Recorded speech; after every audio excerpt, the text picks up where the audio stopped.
नमस्कार दोस्तों। जय श्री राम, जय श्री राम। दोस्तों, ये मैं जय श्री राम क्यों कह रहा हूँ? क्योंकि ये राम का नाम कहीं पर भी ले सकते हैं। ऐसा कुछ नहीं है, ये राम का नाम, प्रभु का नाम कहीं पर भी ले सकते हैं। कोई पाबंदी नहीं, कोई बंदिश नहीं, कहीं पर भी ले सकते हैं।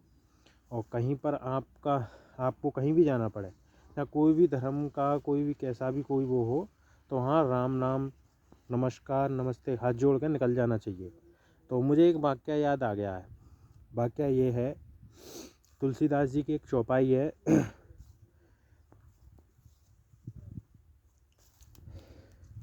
सिया राम मैं सब जग जानी, करहूँ प्रणाम जोरि जुग पानी।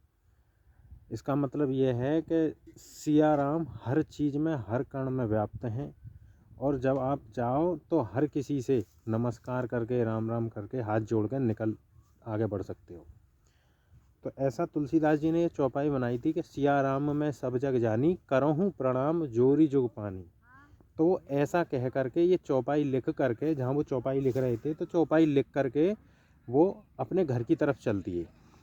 और जब वो अपने घर की तरफ चल देते हैं तुलसीदास जी, तो उनको बीच रास्ते में एक बालक दिखाई देता है। वो बालक उनसे कहता है कि हे महात्मा, आप इधर जा रहे हो, आपको बीच रास्ते में एक बैल है, वो बैल मारेगा। मतलब वो बैल मरखना होगा, बहुत ज़्यादा वो मारता होगा, तो वो बैल मारेगा, आप वहाँ मत जाओ।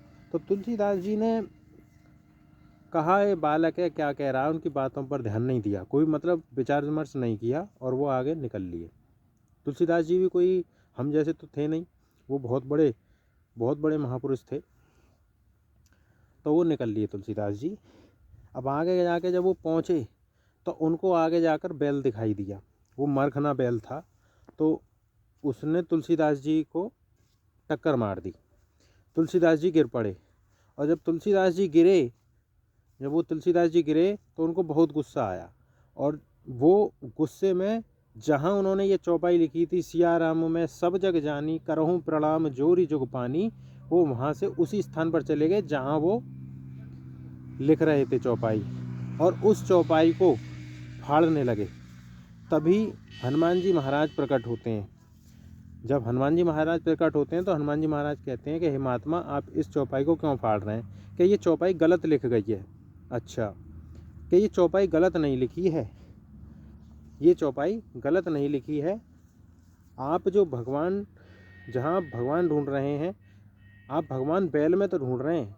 मतलब उनका कहने का ये मतलब था कि आप भगवान बैल में तो ढूंढ रहे हैं, लेकिन आपने भगवान जो बच्चे में नहीं देखा। अर्थात कहने का मतलब यही है कि भगवान घट घट में व्याप्त है, हमको पता नहीं रहता। घट घट में व्याप्त है, कण कण में भगवान व्याप्त है, हमको पता नहीं रहता है। तो दोस्तों, इसका मैं यही कहना चाहूँगा। मैं अपने खेतों पर आया था, देख लीजिए, फसल दिखा देता हूँ आपको। मेरे लेंटा की फसल है। इस फसल को, ये अभी मतलब ठंड का टाइम है, 1-1.5 महीने के बाद आ जाएगी। तो दोस्तों, यही बताना चाह रहा था मैं आपको। जय हिंद, नमस्कार दोस्तों।